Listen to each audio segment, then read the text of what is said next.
From the Fans Talk Wrestling family at fanstalkwrestling.com, this is episode 26 of Fans Talk TNA and covers the April 17th, 2015 episode of Impact Wrestling on Destination America. My name is Garvin, and with us this week to talk some TNA is Nick. Say hello, Nick. Howdy, howdy. Now, Fans Talk TNA is a podcast series that is brought to you exclusively by the paid members of the FTW community. You can check out fanstalktna.com for all the information on how to support and subscribe, as well as the full archive. All right, before we begin, let's do some quick shout-outs. Shout-outs to Craig Walsh, John Brooks, Rain Lazy 92, and Clover Cold 89 for their comments this week on YouTube. Thank you so much for continuing the conversation. And thanks to Eddie Barger, Raven X, and Sakya for sharing our video on Google Plus this week. I'm glad that YouTube will report that to us because we can see who's sharing, and that's really nice. It's really nice to see. So thanks, guys. All right, Nick, let's go ahead and talk about this week in TNA, what happened on the show. This week we saw the hashtag Tag Team Gold episode. So it was pretty much tag team matches only. We also saw the first week without Taz, meaning Josh Matthews called the show entirely himself. Taz was mentioned as he was on a special assignment. So, but we'll talk about, what took place first tonight and then talk about the whole Josh Matthews and Taz issue and what we thought about Josh, calling the show by himself.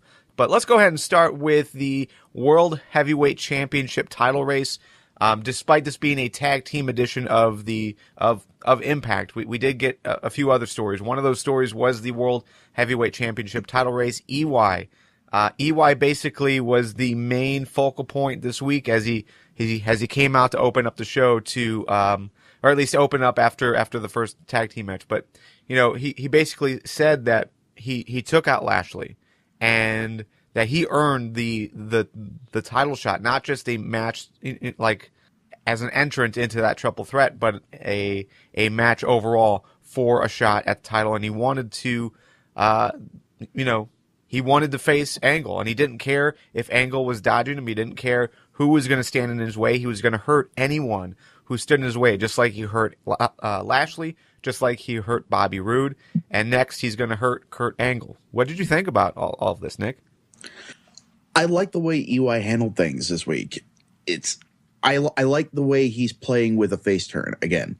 And I doubt that's really how it's going to play out, because regardless of his alignment, EY is still a scientist. So while Angle thinks that he's getting a fair fight, and Josh Matthews brought it up, who's playing mind games with who? I think EY's playing Angle. I think he's getting Angle to expect a fair fight, lulling him into a false sense of security, and then he's gonna go full heel on him. He's gonna go Ric Flair on the man. So yeah, I can totally see that as well. I mean, it does seem that it is going along those lines. Yeah, it's vastly entertaining to watch. So, but as far as those mind games go, I mean, again, EY was very angry as we started off the night. Angle called him out on it, basically. He answered the challenge, said that EY would have that title shot next week, but he doesn't want to face the EY that's there now, the angry EY that's, taking cheap shots on everyone and attacking everyone from behind.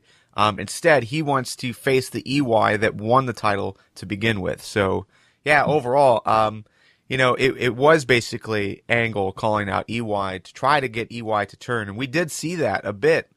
Like you said, when the Homicide and Angle bit came into the ring, it was EY that made the save that stopped MVP from attacking Angle with a chair.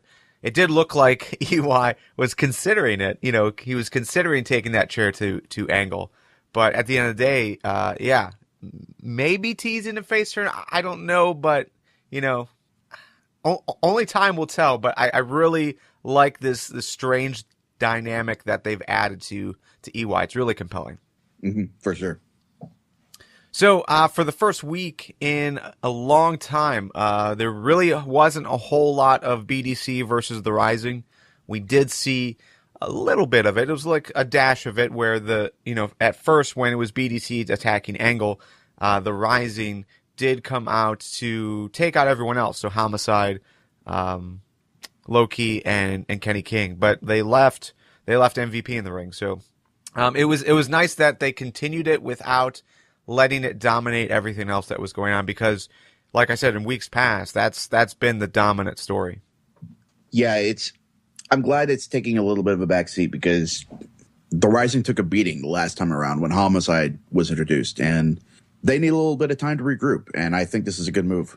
All right, so the other story that took place that was outside of the Tag Team Championship tournament was the Knockouts. It looks like the Knockouts next week are going to get an episode, not necessarily all to themselves, but a major highlight on that episode. So Christy Hemme basically brought all the Knockouts into the ring. Everyone was there outside of Awesome Kong, and Havoc's still not on TV yet. But yeah, basically announced that next week we're going to have a number one contenders match, which is basically going to be Gail, Madison Rayne, Brooke, and Angelina Love.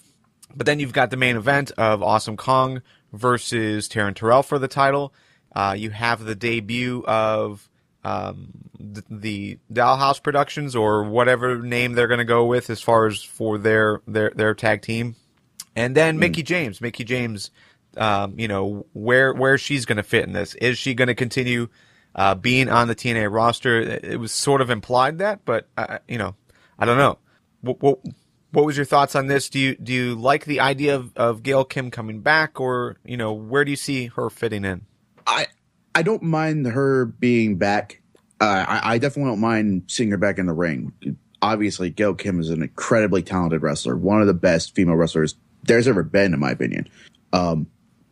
So yeah, having her compete in a number one contenders match, I think that's fine, as long as we get the story that needs to be told with Kong and Taryn. And I think that is what's going to happen next week. So as far as I'm concerned, everything's pretty much gravy there. And I really hope that Mickie James, what comes of that is that she will get back in the ring, because she's definitely still capable of having matches. Yeah. She's been on the indies lately. So her being around but not wrestling doesn't really make a whole lot of sense to me, especially since I think they've played out everything that they can do as far as her being involved with Magnus and Bram. So yeah, it's definitely going to be a very interesting night. Yeah, I'm definitely with you as far as if we're going to have Mickie James back. I definitely want her in a wrestling capacity. I just wish that we could isolate this announcement, by itself, not attached to the number one contendership, not attached to, Taryn versus Awesome Kong, and especially not attached to the debut of Jade and Marty Bell. I think having Mickie James, announcing whatever she's going to announce, if it's a return, which most likely it's going to be, that kind of downplays everything else going on. Yeah, I completely agree. You really don't need anything overshadowing the introduction of new knockouts, not when the division is not necessarily thin, but certainly needing new blood. Yeah, totally agree. All right, so the Tag Team Championship, again, this was the hashtag Tag Team Gold edition of Impact. That was the heaviest portion of the show. Pretty much everything that happened in the ring had to do with this. So your first round qualifiers, basically these matches were to determine who was going to be in the main event, which was the Ultimate X match for the tag team titles. But you had Hardys going over Revolution, BDC going over Anderson and Spud, EC3 and Bram defeating Tigre Uno and Jay Rios, and Bobby Roode and Austin Aries going over the Bromance to advance to the main event. Out of all those matches, anything catch your attention or that you want to talk about? It's interesting because just about every match had some kind of dissension within the ranks. You obviously had the Bromance. Yeah. Which tears me apart inside to see those two fighting. Obviously the tension between EC3 and Bram, which I imagine will lead to the Bram versus Tyrus feud, even though I don't believe there was any direct fodder for that. Like Tyrus and Bram weren't throwing punches at each other. Right. And the thing that kind of threw me for a loop was how Anderson was handling Spud. He was doing as much damage as Spud, just trying to get himself tagged in as the BDC were doing to him. So I'm kind of expecting a feud to arise from that, which is weird because with Anderson involved, I'm sure it's going to be a title match at some point. And I don't see Anderson as X Division champion at all. No, I can't. I can't even think about that. I'm with you. I think for the most part, I wasn't looking into that match for that. Like that's not what I took away from it. What I took away from it was, man, Spud looks really weak. Yeah. I mean, well, I see what you're saying, but on the same token, while Anderson was distracting the ref, Spud had 2 clear pinfall victories. Oh, sure. No, he's a fighter for sure, but I'm just in general, like as far as like what offense he delivered this match, yeah, it was little to none. Mm-hmm. So yeah, he could catch the BDC off guard, but as far as hitting any of his major spots, we still don't know what those are because we haven't really seen a clean match from him. Like as far as start to finish. Right, he hit the finisher, but that was basically it. So, yeah, I don't know. I think this did the X Division absolutely no justice at all. As far as from Spud's standpoint, Low Key and Kenny King, they looked good. They both made it clear, earlier in the night that they were coming for the X Division championship. It was actually kind of interesting that you have 2 guys in a stable, both laying claim to the title, and they're both fine with each other doing that. It's like their goal is to bring that title back to the BDC. It doesn't matter which one brings it back; they're totally fine. Which I think is just an interesting take on the whole stable of individuals that we normally see. Yeah, and I think Josh Matthews did a good job of explaining that as well. As the BDC doesn't care about individual success; it's all about leaving a dynasty as a whole. Right. So. Yeah, I'm definitely with you. I like that approach from a faction.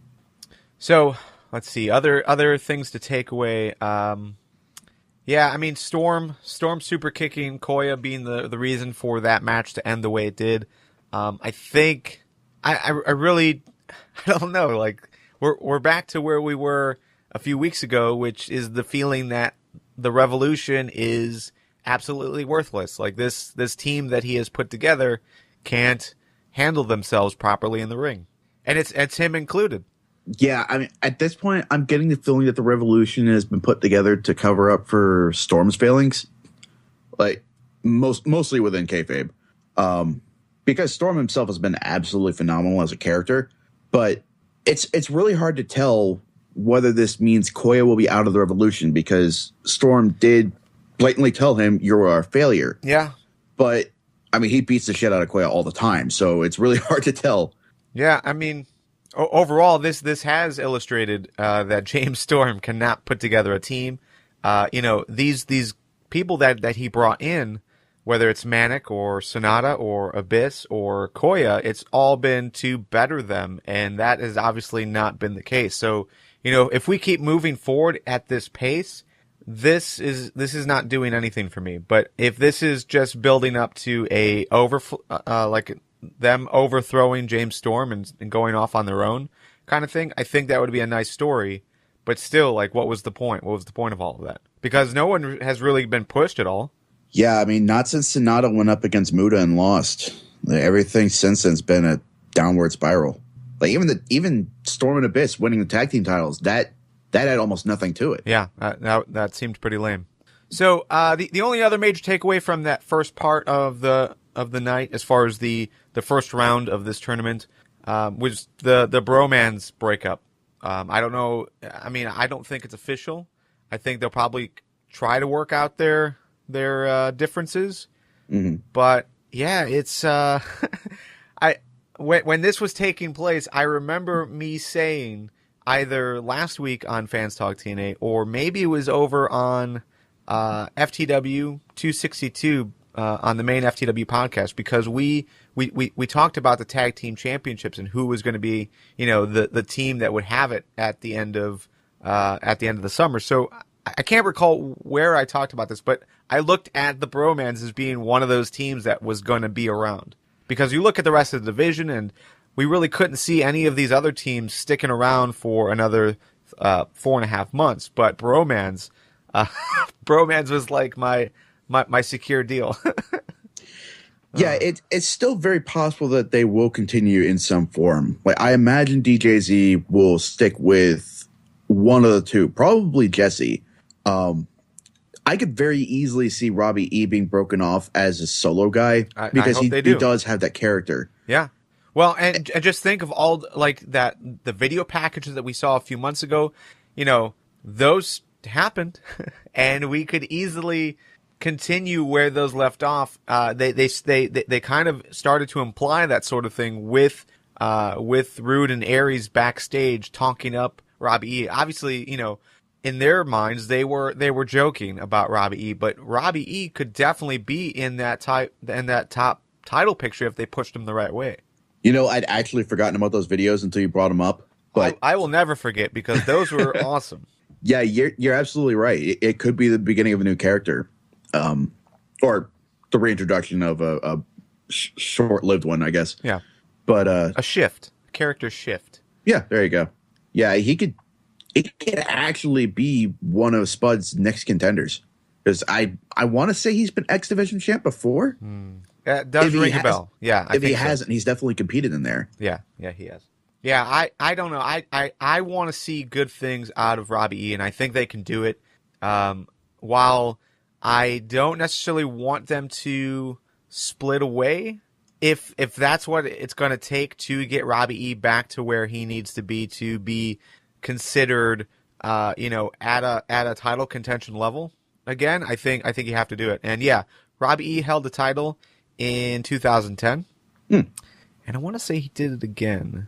But maybe it was just that one time. Yeah, it was just that one reign. So, it was back in 2010. But that's whatever. That's not where I want him to be. Where I would like him to be is in the world title race, and I think they can do it. There's still, you've months and months away, but I think if this is the direction they're going, they can do some cool stuff. Yeah, that would require a lot of building, in my opinion. Yeah, that's definitely end of 2015, maybe beginning of 2016 kind of territory.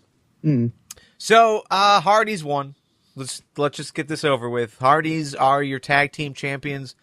They defeated the BDC, Bram and EC3, Aries and Rude, and they are your new tag team champions. How happy are you?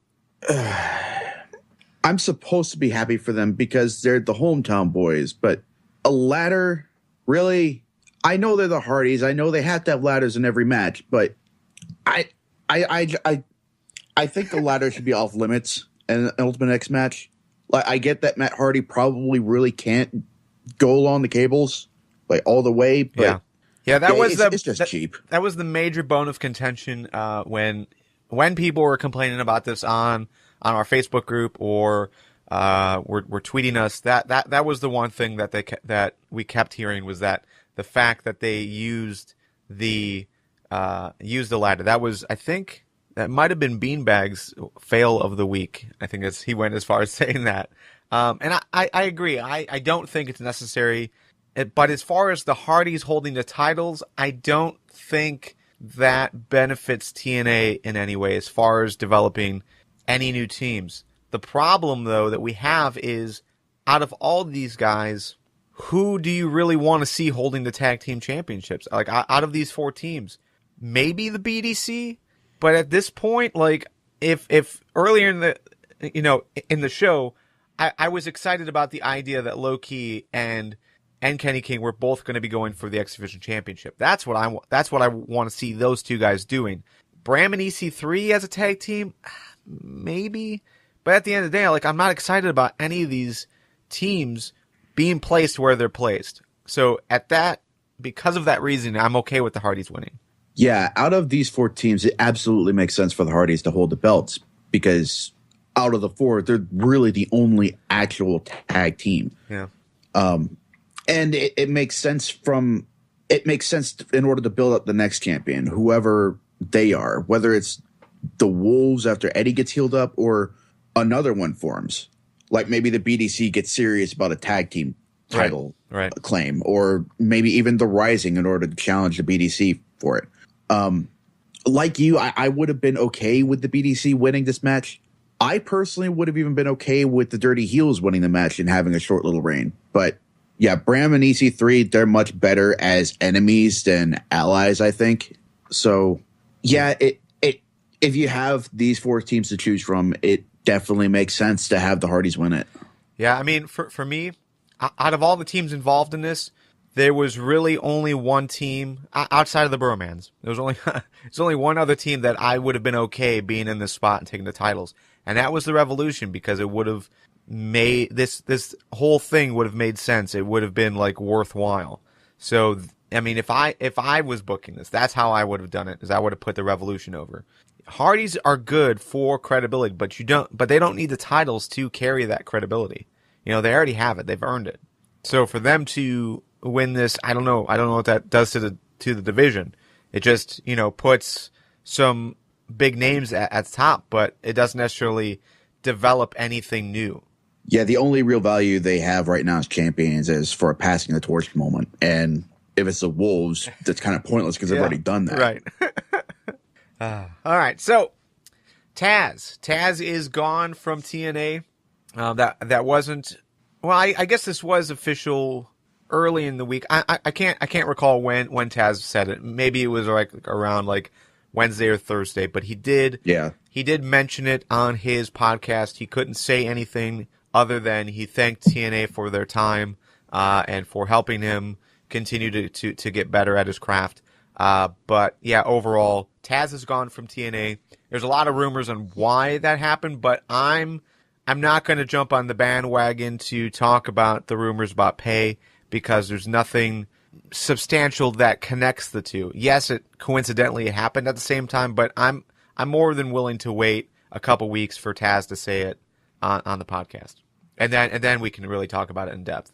Yeah, I'm with you. I don't put much stock in the rumors personally, but yeah, I'm gonna miss Taz from TV. Yeah. Say what you will about his work with TNA or even with Josh Matthews, which I think was a step up, but the man was usually entertaining, at least to me, and I think he did a good job as a color commentator. Yep. Yeah, I think overall the combination of Taz and Josh Matthews worked really well. Taz and TNA at times were good. There was a lot of bad with them, but I think overall, once they really got comfortable with one another, when they went into the studio to do the commentary, I think they worked a lot better. So yeah, overall, it's sad, but let's be honest. Josh Matthews did an awesome job this week. I thought, like, best single commentator act that I think we've seen in a long time. Yeah. As of late, the only real measuring stick you've got in that department is Byron Saxton calling the match after Lesnar clears out all commentary. But so that's not really a high bar to pass. But yeah, Josh Matthews was definitely great in that role. Compare him to any commentating team, and I think he did very well. Yeah, you know, that's got to be an awful experience to like try and do an hour and a half of talking straight. I mean, I've can't do it. I've tried doing something similar on the podcast before on various different things that we've done. But yeah, that's a lot of time to talk. And he was calling the action, not missing a beat, telling the stories that needed to be told. And yeah, I thought overall, if they move forward with just Josh, I think they'd be okay. Yeah. So I don't know how well he would do in a live setting in a solo role, but sure, definitely as long as they're doing the after the fact commentary in that recording studio, I think he's got that nailed down pat. Yeah, it was good stuff. So we'll see. There are some rumors that like an Al Snow has stepped in to do some tryouts to see if he would be a good fit. If they do anything, I don't see why they wouldn't go with like a Jeremy Borash. I think Borash would add a nice flavor to the team, just because, I mean, we've seen him before and I thought he did okay. Yeah, me too. I personally don't really know how I'd feel about Al Snow. Me neither. I don't. Aside from the occasional video package, I haven't really been enthused with his mic work. Like, well, and it's another strong character. We don't necessarily need a strong character on commentary. We need you to tell the story and to call the action that's happening in the ring. And I think, with Taz, yes, he had some good insight because he was a former wrestler, but he was a very strong character. And I think Al Snow would be in the same boat. It's why I don't necessarily like JBL all the time over in WWE is because, yes, he's got some good insight, but he just has a strong character that dominates the conversation. Yeah, I'm with you. I like the idea of JB being that other personality. Yeah. Although I would be interested in seeing Tommy Dreamer in that role, if only because of his work in the trial of Robbie E and Spud, because he's absolutely hilarious as a judge of Wrestler's Court. I would be okay with that as well. Yeah, no, you're right. I mean, if you're going to pull up someone, Dreamer would do well, but I don't know how... I don't know his situation. I mean, he's definitely has ins on the TNA side of thing, but I think like House of Hardcore just got picked up on the Fight Network. Yeah. So that might throw some red flags on his availability. I don't know what it means, but yeah. I think it would depend on the recording schedule for commentary, which I want to say they do several episodes. Like they do all of the tapings that they have on hand in one sitting. Yeah. One or two. So maybe that would be workable, but I don't know. Yeah. It just would have to be tough to try to keep track of your roster and then try to keep track of TNA's roster. Yeah. Especially because there are like some wrestlers that go back and forth between the two. Yeah, there is a lot of overlap. All right, so for next week we've got the it's the TKO night of knockouts. I don't know what they were going for the TKO. I mean, a TKO is a knockout, but it seemed like they were trying to imply that I don't know. I don't know what they were trying to imply. It was confusing. But anyways, total knockout? Maybe? I don't know. That's the only thing I could figure. Well, they were saying the night of knockouts TKO or something like that. So I was like, oh, are they trying to spell it out into an act? No, that's not it. I don't know. So anyways, night of knockouts, pretty much they're going to get a majority of the show. We do know we're going to get the debut of Jade and Marty Bell. Also, Gail Kim versus Brooke versus Madison versus Angelina Love for the #1 contendership. We're going to get the announcement on the future of Mickie James. And then we've got 2 title matches. So the first one, Kong versus Taryn Terrell for the Knockouts Championship. Quick picks. Who you got? Oh, man. I think Kong's going to take it. Yeah, I think we're going to get a little bit of time with Taryn on the shelf and have other knockouts try to take the belt from Kong. Like I'm kind of expecting Gail Kim to win this #1 contendership match and try to repeat her big win over Kong and fail. Yeah. And then we get a few other contenders before Taryn comes back and takes the belt. That might be your Slammiversary match. I think Slammiversary most likely is scheduled for maybe June or July. I mean, like nothing official has been said yet, but I can imagine they would do some kind of Slammiversary event. So yeah, that would be a great match for it. So I'm with you. I'm going to go with Kong as well. Nothing against Taryn Terrell, but since she's had the title, it doesn't seem like the focus has been on her. It's been on everyone else, whether that's Havoc or Gail Kim or now Kong. Mm-hmm. So, which is kind of like EY territory as far as title holders. Like it was always like the story was always everyone that was coming after EY. It wasn't the fact that EY had the title. Yeah, that's a really good parallel. So, Kurt Angle versus EY in the World Heavyweight Championship title match. So most likely this will be your main event, but who knows because it's not a knockout. So maybe the Knockout Championship match will be your main event, but we'll see. So anyways, Angle versus EY. Who you got? I think EY is going to take the title away from Angle. I think EY's got Angle suckered in. I think Angle's going to be expecting a fair fight, and EY's going to pull some sort of shenanigans or, by hook or by crook. I fully expect EY to walk away with the title. Man, I want to agree with you because I think that would be pretty awesome. So I do like that, but I can't see EY being the guy to take the title off of Angle. Not yet, at least, because it feels like Angle just got the title. So, and there's other people that are gunning for Angle. You've got MVP, you've got Rude, you've got EC3, you've got Aries, and I think them going over Angle, or at least fighting with Angle, would be a better story than them going after EY again. Yeah, I mean, I don't know. I would really love to see EC3 fight Angle for the title, but yeah, like that's a compelling match. Rude versus Angle again would be a compelling match. Aries cashing in and taking the title off of Angle, I think would be good. But any of those guys taking the title off the EY, I think I'd be disappointed. You know? Yeah, I'm with you, but Angle just looks so sure of himself by the end of the show that I have to think that they're going to turn the tables on him. Yeah. All right. Well, I'm gonna stick with my pick. I'm gonna go with Angle, but we'll see. I do love the EY idea though. All right. Wins and fails of the week. Nick, what was your favorite thing to happen this week on Impact? I'm not exactly sure why, but Tyrus shaking the scaffolds and knocking everybody loose from the cables. That was a really powerful moment for me. Specifically, how powerful Tyrus is, because like since he debuted, he's been knocking around short, scrawny dudes, and we haven't really seen him in a match where he can really let loose. And I think this is the first time we've seen that. So I'm hopeful that we see more of this, namely in a feud against Bram. But yeah, I think this is a really promising moment for Tyrus. Maybe an upswing for him. Yeah, I hope so. I'm with you. That was a very cool visual, just considering, you know, how strong those stands have to be to hold people up. So, yeah, I'm with you. That was pretty good.